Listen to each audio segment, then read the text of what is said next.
শ্রদ্ধেয় আমার গৌর অনুরাগী কৃষ্ণ অনুরাগী ভক্তদের শ্রীচরণ কমলে ধন্যবাদ প্রণাম। মাতৃরঙ্গ ভগ্নীরঙ্গদের চরণে আমার পুনঃ পুনঃ অভিবাদন জ্ঞাপন করছি। উপস্থিত আমার গৌর অনুরাগী কৃষ্ণ অনুরাগী ভক্তদের শ্রীচরণে এই অদমের নিবেদন। দেখেন বেয়াজাসনের যোগ্যতা কিন্তু আমার কিছু নেই। হয়তো কথা বলতে গেলে অনেক ভুল ত্রুটি হতে পারে বা হয়ে যাবে, হয়তো রসাভাস হবে, তাই নিজ জন মনে করে সকল অপরাধ ক্ষমা করবেন। হরে কৃষ্ণ। আজকে আমাদের সবার সৌভাগ্যের বিষয়। একই কথা বারবার বলতে হয়। এই পৃথিবীতে সবার থেকে শ্রেষ্ঠ দাতা হচ্ছে কে? শ্রেষ্ঠ দাতা হচ্ছে শ্রীমান মহাপ্রভু শ্রী চৈতন্য দেব। জয় মহাপ্রভু কি জয়, মহাপ্রভু কি জয়, নিতাই হরি হরি বল। আজকে ওনার মতন দাতা, ওনার মতন দয়াল জগতে কিন্তু কেউ নেই। উনি আজকে মৃত্যুধাম ছেড়ে আমাদের সিধা নবদ্বীপে এসে প্রকটিত হয়েছে, নিজে করুণা করে এসেছে। যার জন্য গৌরহরিকে বলা হয় করুণাময় অবতার এবং প্রতীক পাবন অবতার। সে নিজে আজ করুণা করে শ্রীধাম নবদ্বীপে এসেছে। কেন? গোলকের গোপন ধাম হরির নাম আর প্রেম নিয়ে এসেছে। কেন এসেছে? এই প্রাকৃত জগতের প্রতি জীব সকলকে পরিত্রাণ করিবে বল। পতিত মানে পতিত শব্দের অর্থ হচ্ছে যারা আমরা ভগবানের চরণ সেবা থেকে বঞ্চিত হয়ে আছি, যারা ভগবানের চরণ সেবা করি না, ভগবানের আরাধনা করি না, তাদেরকে পতিত বলছে। আর ভগবান গৌরহরি ইনি হলেন পতিত পাবন। এই পতিত জীবকে পরিত্রাণ করার জন্য উনি যুগে যুগে এই ধরাধামে অবতরণ করে আসে। আর সবার কর্ণকুহরে কিভাবে হরিনাম পৌঁছিয়ে দিবে, যার জন্য তিনি এসেছে।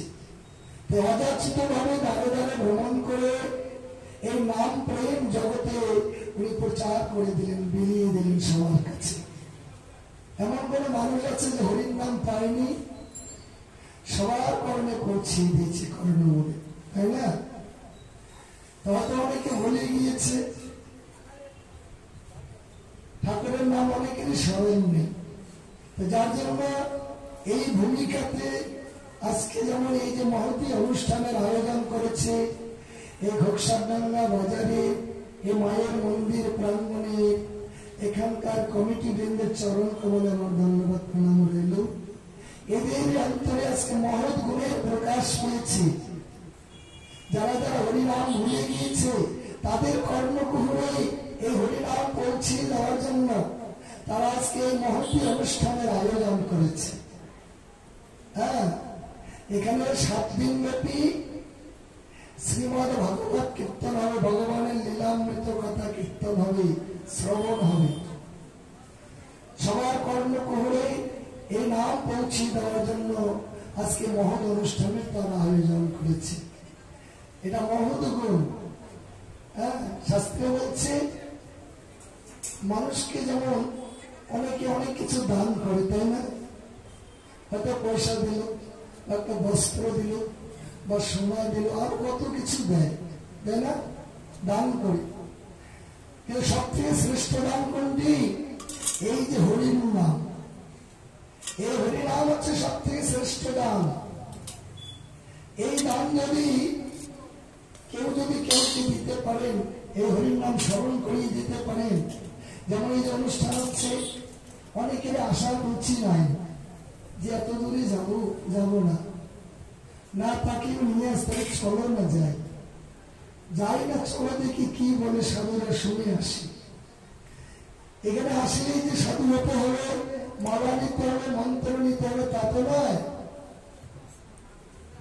এসে আগে শুনতে হবে কি বলতেছে সাধুরা, সত্য কথা বলে না মিথ্যা কথা বলে, আগে যাই। যার জন্য আমাদের জগৎগুরু ছিল ভক্তি সিদ্ধান্ত সরস্বতী গোস্বামী প্রভুপাদ বলছে যে হরির নাম বোঝো আর না বোঝো, হরির নাম করো আর না করো, কিন্তু হরিবাসরে যাও, সাধু সঙ্গে যাও, ওখানে গিয়ে এক কড়ায় চুপ করে বসে বসে হরির নাম শ্রবণ করো। শ্রবণ করলে বুঝতে পারবে যে কথাগুলি সত্য না মিথ্যা, আমাদের কি করা কর্তব্য, আমরা সৎ পথে চলছি না অসৎ পথে চলছি, আমার ব্যবহারটা ভালো না খারাপ, আমি নিজেই উপলব্ধি করতে পারবো, কেউ বলতে হবে না। সাধু সঙ্গ করার উদ্দেশ্য কি? সাধু সঙ্গ হইতে হয় শ্রবণ ও কীর্তন। সাধু সঙ্গ হইতে হয় শ্রবণ ও কীর্তন, শ্রবণ কীর্তন হইতে হয় অনর্থ নিবর্তন। অনর্থ নিবৃত্তি হইলেই জীবের ভক্তি নিষ্ঠা হয়, ভক্তি নিষ্ঠা হইলে রুচি উপজয়, রুচি হইতে হয় ভক্তি আসক্তি প্রচুর, আসক্তি হইতে চিত্তে জন্মে কৃষ্ণ প্রীতির অঙ্ক, সেই রতি গাঢ় হইলে ধরে প্রেম নাম, সেই প্রেম প্রয়োজন সর্বানন্দ ধাম। শ্রবণ কীর্তন সবার আগে শ্রবণ করতে হবে। ভক্তির 9টি অঙ্গ,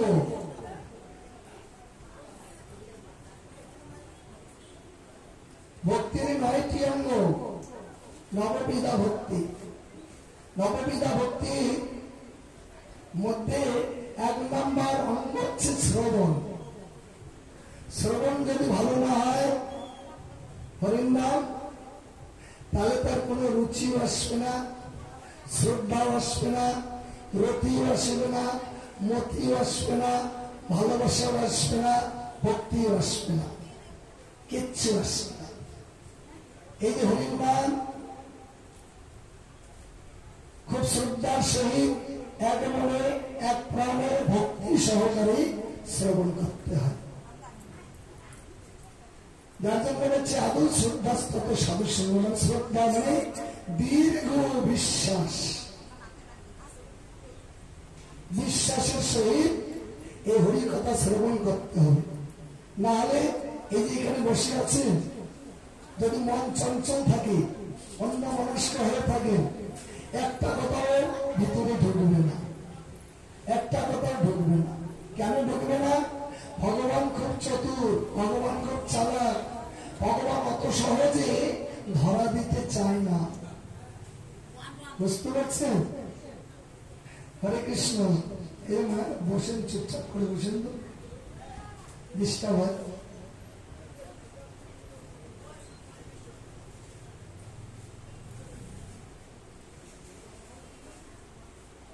যার জন্য শ্রোতার কথা বলছে,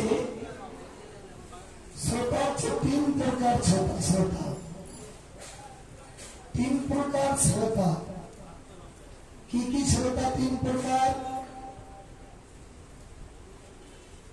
সর্বরূপী শ্রোতা, ভেদরূপী শ্রোতা, আর এক প্রকার কি রূপী শ্রোতা? হংসরূপী শ্রোতা। সর্বরূপী শ্রোতা কাকে বলে? সর্বরূপী শ্রোতা সবসময় ঠক্কর মারে, একটা মানুষের সাথে তর্ক করে কিভাবে মানুষটাকে জব্দ করা যায়, এটা হলো সর্বরূপী শ্রোতা। এরকম মনোভাব থাকলে ওই শ্রোতার মঙ্গল হয় না, এটাকে সর্বরূপী শ্রোতা বলছে। আর এক প্রকার শ্রোতা হচ্ছে ভেদরূপী শ্রোতা। ভেগ মানে কি? ভেগ মানে ব্যায়াম, যে সবসময় এই হরি হরিকথাকে, ভাগবত কথায়, কীর্তনকে, সাধুগুরু বৈষ্ণবকে, ভগবানকে ব্যঙ্গ করবে, উপহাস করবে, এইসব করে কি হবে? সাধুদের কথা ছাড়ো, কত শুনছি সব সাধুরা এরকম বলে, সন্তে সন্তে বুড়ো হয়ে গেলাম। এরকম যে ব্যঙ্গ করবে, ওই শ্রোতার কোনোদিন মঙ্গল হবে না। এটাকে ভ্যাগের উপর বলছে। আরেক প্রকার শ্রোতা হচ্ছে হংসরূপী শ্রোতা। হংস মানে কি? হংস মানে হাঁস। হাসে তো কাদার মধ্যে আহার করে, তাই না? হাসে কাদার মধ্যে আহার করে। হাঁস কি কাদা খায়? কাদা খায় হাসি? হাসি কাদা খায় না। ওনার যেটা খাদ্য বস্তু ওইটা খায়, আর কাদা দুই গাল দিয়ে বের হয়ে যায় সব। তাই বলছে এই হংসের মতো হতে হবে, হাসির মতো করে এখানে বসে এই হরিকথা শ্রবণ করতে হবে। এখানে হাজার হাজার কথা আলোচনা হবে, যেটা মূল্যবান কথা ওই কথাটা ধরতে হবে, ওইটা মনে রাখতে হবে, তাহলে তোমার আত্মকল্যাণ হবে। হ্যাঁ, এই জন্য বলছে তিন প্রকার শ্রোতা। এই হংসরূপী শ্রোতা হচ্ছে সর্বশ্রেষ্ঠ। আর না হলে কেমন হবে? ওই রাস্তা দিয়ে এখন তো ওই রকম ফেরিওয়ালা নয়। আগের দিনে এই যে কুমার ভাইয়েরা কাদের মধ্যে হাড়ি কলসি খাদা নিয়ে রাস্তায় রাস্তায় ঘুরতে ঘুরতে না, আর ডাক্তার কাকে লাগবে? হাড়ি কলসি খাদা। কাকে লাগবে? হাড়ি কলসি খাদা। আর একে মধ্যে কি বলে যে কাঁচামাল বিক্রি করে একটা মুদি ভাই রাস্তার ধারে দোকান দিয়ে বসে আছে, সব মালে আছে ওনার দোকানে। উনি ডাকতেছে, আসেন কাকে লাগবে? আলু বেগুন আদা। আসেন কাকে লাগবে? আলু বেগুন আদা। ওই দোকানের কাছে একটি বট বৃক্ষ আছে। ওই বৃক্ষের ডালে বসে একটা পাখি উনি ঠাকুরের নাম করতেছে। এখন ওই নদী ভাই বললেন কি, এই পাখিটা আমার কথাটাকে নেগলেক্ট করতেছে, উপহাস করতেছে। আমি বলতেছি কাকে লাগবে? আলু বেগুন আদা। এই পাখিটাও বলতেছে কাকে লাগবে? আলু বেগুন আদা। আর ওই যে কুমার ভাই যে যাচ্ছে না, উনি ডাকছে কাকে লাগবে? হাড়ি কলসি খাদা। তা উনি বলছেন আমার কথাটা বলছে, কাকে লাগবে? হাড়ি কলসি খাদা। ওই মোদী ভাই আর ওই কুমার ভাই তর্ক হয়ে গেল। উনি বলে আমার কথাটা বলতেছে, আর উনি বলছে আমার কথাটা বলতেছে। তাই এমন সময় এক মহান বৈষ্ণব ঠাকুর ওই পথ দিয়ে আসতেছে। যখন কাছে আসলেন তখন দুই দিনের বৈষ্ণব ঠাকুরের কাছে বিচার দিলেন, হে বৈষ্ণব ঠাকুর, আচ্ছা আপনি বলুন তো এই বটবৃক্ষের মূলে বসে পাখিটি কি বলতেছে? তখন বৈষ্ণব ঠাকুর ভালো করে কানটাকে শুনলেন। যখন শুনলেন, শুনে তখন বৈষ্ণব ঠাকুর বলছে, ও এই পাখিটি বটবৃক্ষের ডালে বসে কি বলছে জানো? উনি বলতেছে হরে কৃষ্ণ রাধা, হরে কৃষ্ণ রাধা, জয় রাধা কৃষ্ণ প্রেমানন্দে।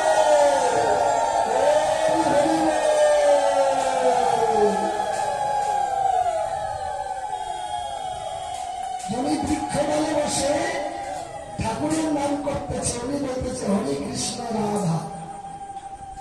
ওই জন্যই বলছে মন প্রাণটা যদি এইদিকে না থাকে, এখানে তো হরিকথা হচ্ছে, কেউ শুনবে আলু বেগুন আদা, কেউ শুনবে হাড়ি কলসি খাদা, আর কেউ বা শুনবে হরে কৃষ্ণ রাধা। এই জন্য শ্রবণটা খুব গুরুত্বপূর্ণ। মনোনিবেশ করে ভক্তি সহকারে শ্রবণ করতে হবে। আজকে যেমন সবাই এসেছেন, বেশ খুবই ভালো,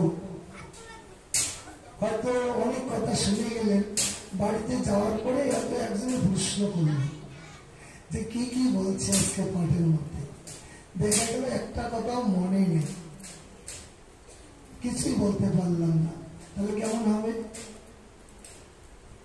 একটা না হলে একটা মনে রাখতে হবে, যেটা ভালো কথা গুরুত্বপূর্ণ ওই কথাটা ধরতে হবে। হ্যাঁ, এই জন্য শ্রবণটা খুব গুরুত্বপূর্ণ।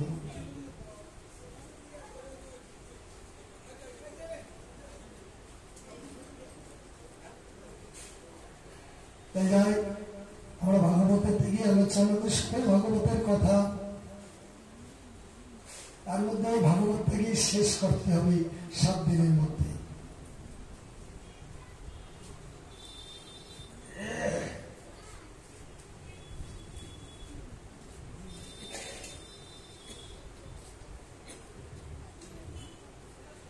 এই সুন্দর কথা ভাগবতের ষষ্ঠ স্কন্ধের প্রথম অধ্যায়, কথাগুলি মনোনিবেশ করে ভক্তি সহকারে শ্রবণ করবে, খুব কাজে লাগবে, মঙ্গল হবে। বেপন্থী দুরিতানি মোহ মহিমা সন্ম অলম্বতি শতঙ্ক লখরঞ্জনং কলয়তি শ্রীচিত্রগুপ্ত কৃতি সানন্দং মধুকর্ক সংভূত বিধৌ বেদাহ স্বয়ং যত্নবান বক্তুং নাম তবেশ্বরাভিলষিতি ব্রহ্ম কি অন্নম পরম। বলছে কি পাপ দমনাত্ম প্রায়শ্চিত্তের ব্যবস্থা, যে পাপ করিলে প্রায়শ্চিত্ত করতে হয়। পাপ কর্ম করার পরে যদি প্রায়শ্চিত্ত না করে তাহলে তাকে নরকে যেতে হয়। তাই এখানে বলছি পাপ দমনার্থ প্রায়শ্চিত্তের ব্যবস্থা। দেখি কি বলছে,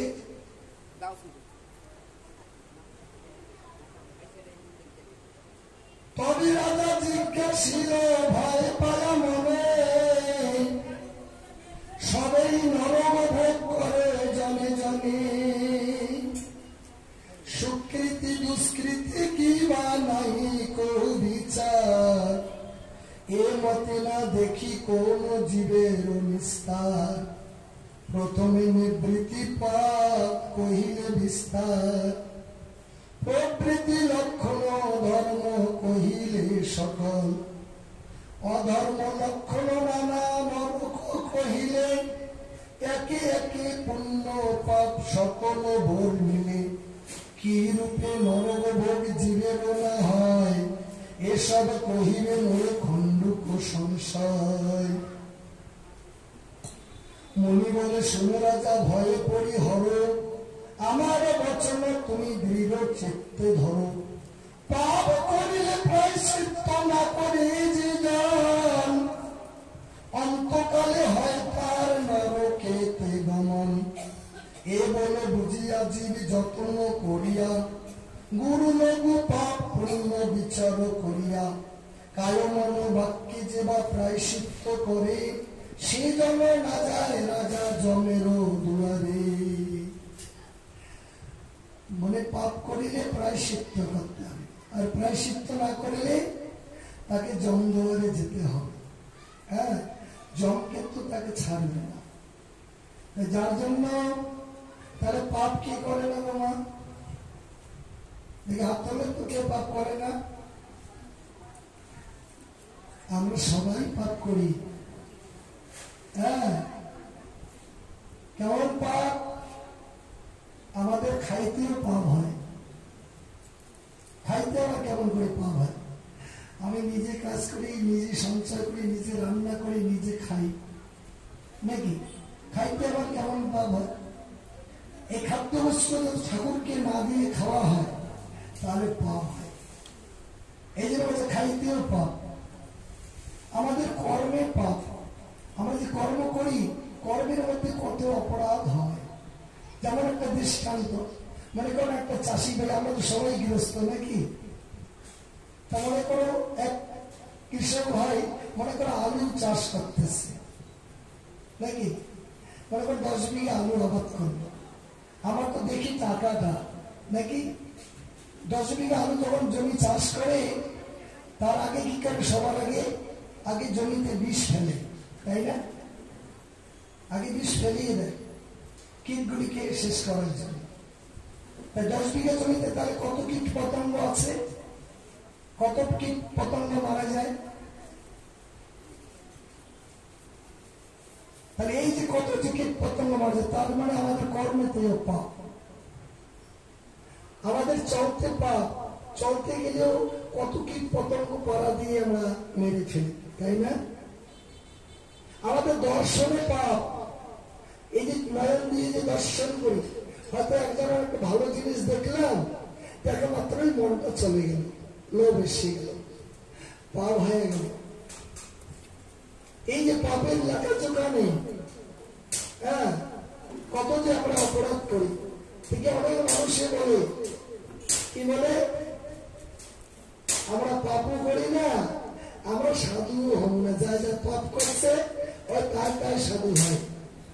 হ্যাঁ, ওই পাপী মানুষগুলো সাধু হয় তাড়াতাড়ি। এটা ভুল কথা। সবাই পাপিষ্ট, আমরা সবাই অপরাধী। পাপের লেখাজোখা নাই। ভাগবতে বলছে এক জনের পাহাড় সমতুল্য পাপ আছে। পাহাড় দেখছেন? অনেকে তো পাহাড় দেখেনি। পাহাড় সমতুল্য পাপ আছে এক জনের পঞ্জীভূত পাপ। 2 প্রকার পাপ ছিল, এক প্রকার প্রারব্ধ পাপ, আর এক প্রকার অপ্রারব্ধ পাপ। প্রারব্ধ পাপ যেটা পেয়েছি, ফল ভোগ করতেছি, এই যে পাপের ফল ভোগ করতেছি, কত যন্ত্রণা ভোগ করতেছি, এটা প্রারব্ধ। আর অপ্রারব্ধটা পুঞ্জীভূত হয়ে আছে, আরো পুঞ্জীভূত হইতে আছে, জমা হচ্ছে। হ্যাঁ, কত যে পাপ, পাপের লেখাজোখা নেই। এই যে 80 লক্ষ জন্ম ভ্রমণ করতে বহু পাপ করে এসেছে। তা ভগবান তো দয়াল, ভগবান কৃপাময়। ভগবান হচ্ছে আমাদের সবাই পিতা মাতা, তাই না? জগতের পিতা কৃষ্ণ, যে না ভজে বাপ, জন্ম জন্মান্তর কৃষ্ণ দেয় তার দণ্ড তাপ। কৃষ্ণ হচ্ছে জগতের পিতা, সবাই পিতা মাতা, নাকি? তাই যে জগৎ পিতার সেবা করবে না, তাকে জন্মে জন্মে ভগবান তাপ দেবে। কি তাপ? ত্রিতাপ, আধ্যাত্মিক, আদি ভৌতিক আর আদি দৈবিক। এই ত্রিতাপ তাপের দ্বারা তাকে প্রেষণ করবে। কত যে জ্বালা যন্ত্রণা, দুঃখ কষ্ট দিবি, এর কোন বৈচিত্র্য নেই। হ্যাঁ, আর যদি ভগবানের সেবা করা হয়, জপ তপ করা হয়, আরাধনা করা হয়, ভগবান তাকে সুখে শান্তিতে আনন্দিতে রাখবে। এই একদম ধ্রুব সত্য কথা।